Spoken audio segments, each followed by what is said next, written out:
Israel ने संगीन गलती की, ट्रंप इसराइल पर बरहम क्यों?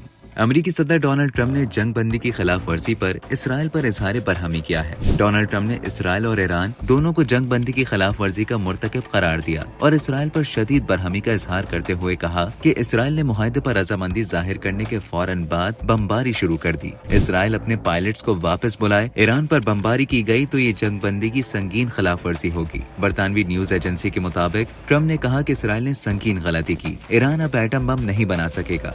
उन्होंने ये भी कहा कि ईरान पर हमलों का मकसद वहां रिजीम चेंज नहीं था। नेटो सरबराही इजलास के लिए दी हैग रवाना होने से कबल सहाफियों से गुफ्तगू करते हुए ट्रंप ने कहा कि इसराइल ने मुआहदे पर रजामंदी जाहिर करने के फौरन बाद बमबारी शुरू कर दी। मैं ईरान से भी खुश नहीं हूँ, लेकिन इसराइल से शदीद नाराज हूँ। ट्रंप ने कहा कि इसराइल को पुरसुकून होना पड़ेगा, जबकि उन्होंने एतराफ किया कि ईरान और इसराइल दोनों ने इस जंगबंदी की खिलाफ वर्जी की है जिसे वो करवाने की कोशिश कर रहे थे। उन्होंने मजीद कहा कि अब मुझे इसराइल को पुरसुकून करना है। जैसे ही हमने मुआहदा किया, इसराइल सामने आया और बमों की ऐसी बारिश की जो मैंने इससे पहले कभी नहीं देखी। ये अब तक का सबसे बड़ा हमला है। उन्होंने कहा कि हमारे पास बुनियादी तौर पर दो ममालिक हैं जो इतने अरसे से और इतनी शिद्दत से लड़ रहे हैं कि वो अब जानते ही नहीं कि आखिर वो क्या कर रहे हैं।